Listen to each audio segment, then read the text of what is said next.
the Honorable Prime Minister of Fiji, the Honorable Members of Parliament, the Acting High Commissioner of India, Mr. Sahu, the Sanatan National Executive Members, branch presidents and branch officers,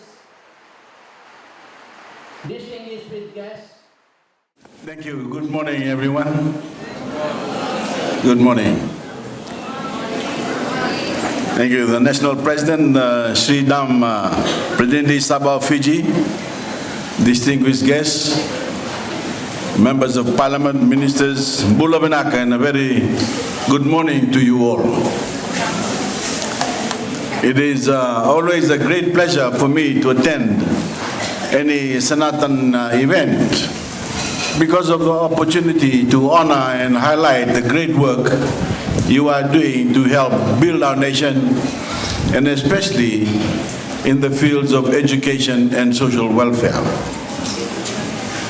When disaster strikes in Fiji, we know that the Sanatan and its hard-working members will always be there to attend and extend a helping hand.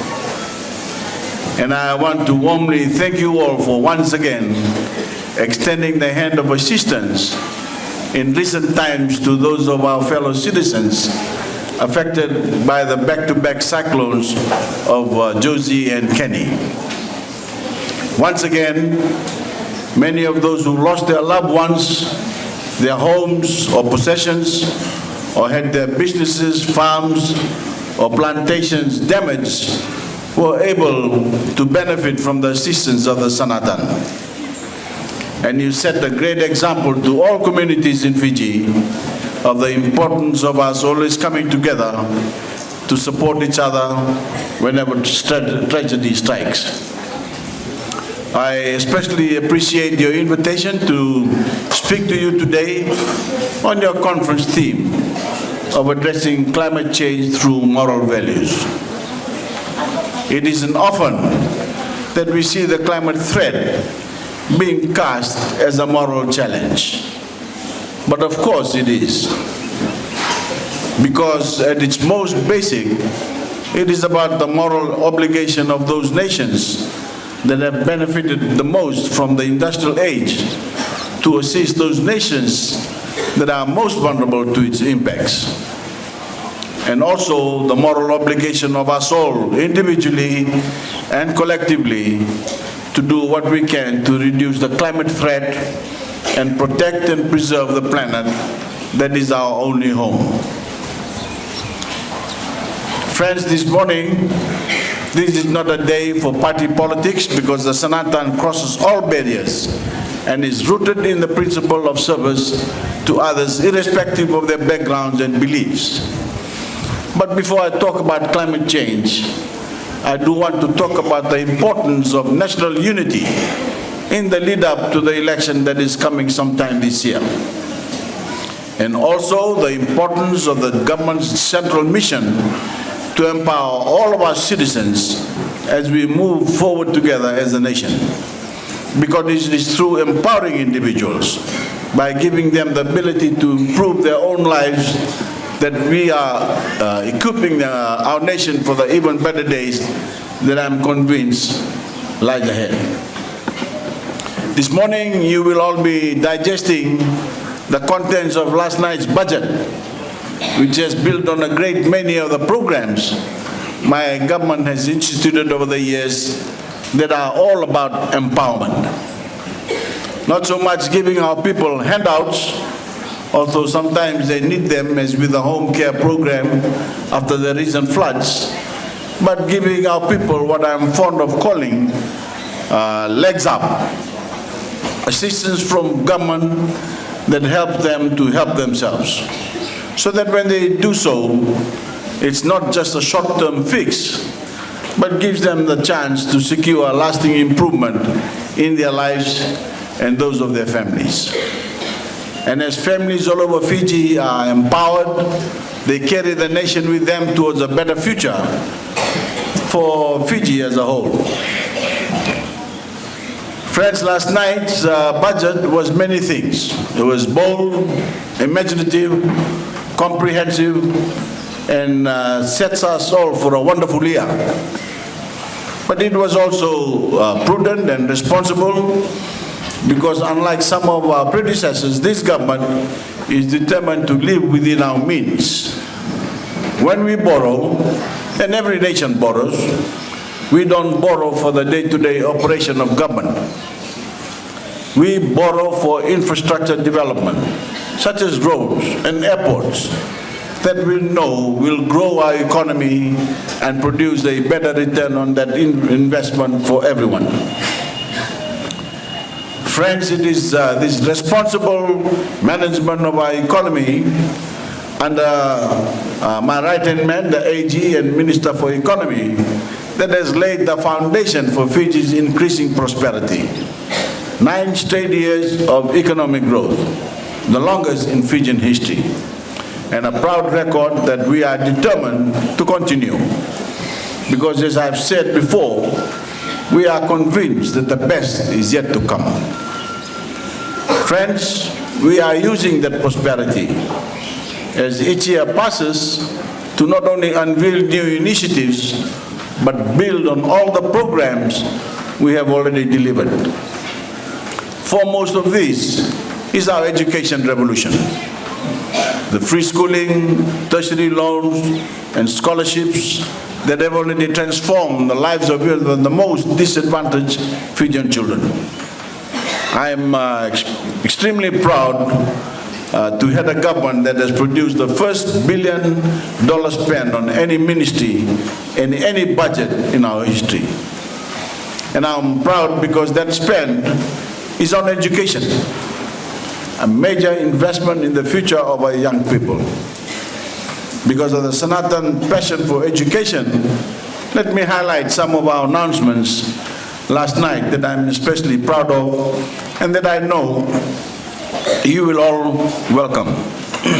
Excuse me. We are increasing the number of scholarships for higher achievers, and for the first time, we'll send Fijian students overseas to pursue courses such as architecture that aren't available in Fiji. As you know, through our TELS scheme, we are already providing loans to enable many Fijian young people to pursue higher education when they couldn't afford to do so in the past. In many ways, TELS is the embodiment of the leg up I'm constantly talking about.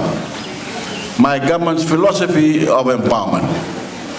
Because we are lending to enable even the most disadvantaged young person to pursue their dreams on the condition that they pay back those loans when they start working.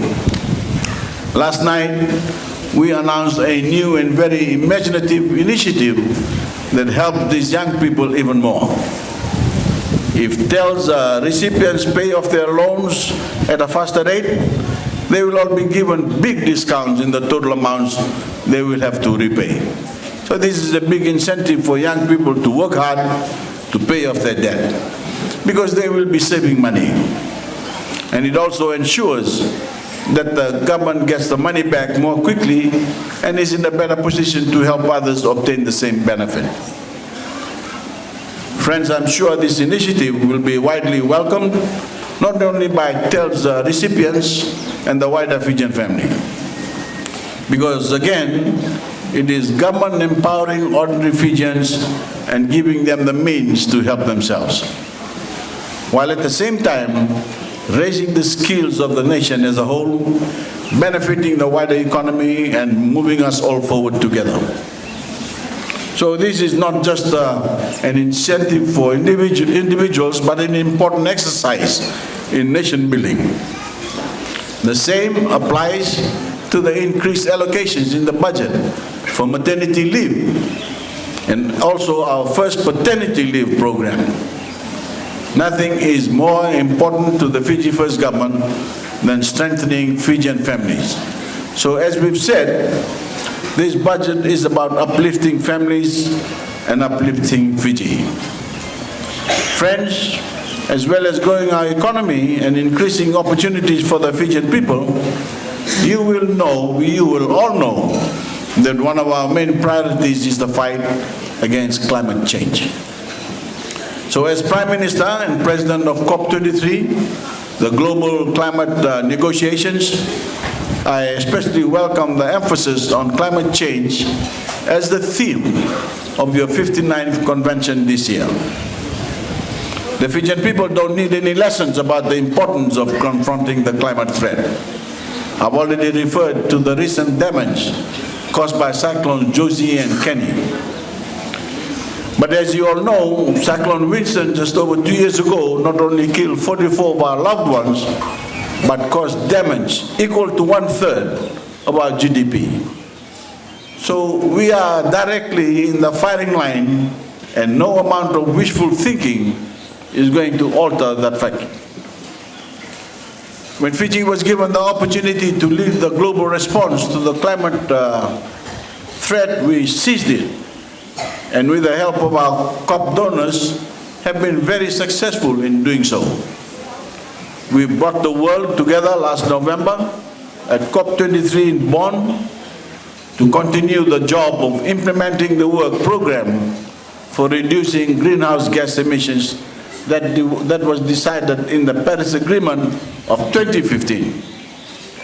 But we are also leading a very important initiative to get the world to step up its response to the climate threat.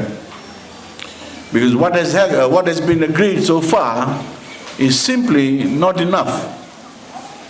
In Paris, the nations of the world committed to reducing our greenhouse gas emissions so that we can keep the average global temperature as close as possible to 1.5 degrees Celsius above that of the pre-industrial age. Unfortunately, these commitments, which we call our nationally determined contributions, NDC, you will keep hearing that word, that term, to reduce emissions fall far short of the mark. Instead of achieving a 1.5 degree warming target, they will in fact produce warming of at least 3 degrees by the end of the century. And that would have terrible consequences for the whole world, especially our grandchildren and great-grandchildren. More extreme weather like Cyclone Winston, Josie and Kenny for those of us in vulnerable parts of the world, widespread food and water shortages, more diseases, more conflict as nations fight over scarce resources, and hundreds of millions of people on the move looking for refuge. The whole world has to do more. We have to do more. So Fiji is leading a Pacific concept called the Talanoa Dialogue to get all the 195 nations that are members of the UN to raise the ambition of the NDCs to meet the seriousness of the threat we face. With our Polish partners, Poland, in the Talanoa Dialogue, we have to get everyone to reduce their greenhouse gas emissions a lot further if we are to have any chance of winning this fight. Given the gap between where we are and where we need to be, it is going to be extremely difficult to do so. But Fiji was given the opportunity to lead, and we have embraced the challenge wholeheartedly on behalf of vulnerable nations around the world. For nations like Fiji, it isn't merely the right thing to do. The moral thing, as your theme puts it, but a fight for our very survival. And as COP23 President, I appeal for the support of every Fijian when I go to COP24 in Poland at the end of the year for the political phase of the Talanoa Dialogue, when we are going to try to get agreement to step up the fight to raise our NDCs. Of course, we are also stepping up a range of measures to improve our ability to deal with the climate threat here at home. You will have heard in last night's budget, we allocated more than $651 million over the coming year on 26 projects to build our resilience. 18, to adapt to the frightening new era we face, and 8, to mitigate against its effects. And of course, as the climate threat increases, this is undoubtedly just the start. I wish I could tell the Fijian people otherwise, but we are going to have to get used to allocating more, much more, to deal with the climate threat as the year passes.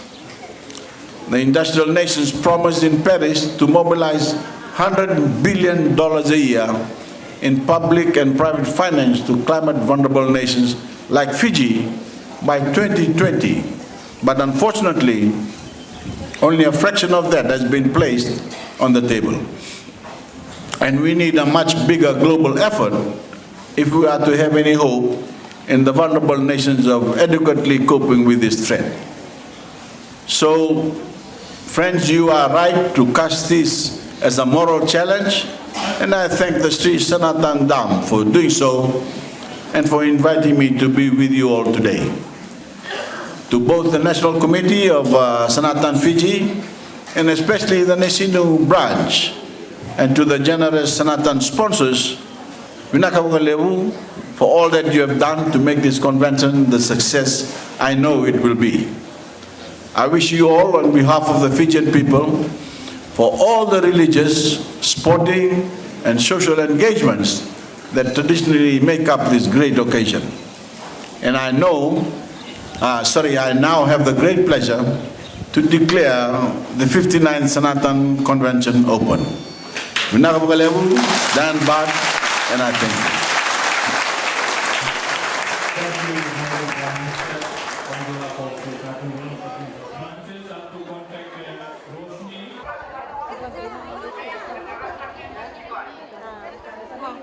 Sanatan Mandir would not have been successful.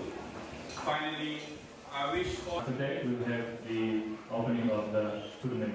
All the teams are to parade in the ground, and then after that we'll display to all the different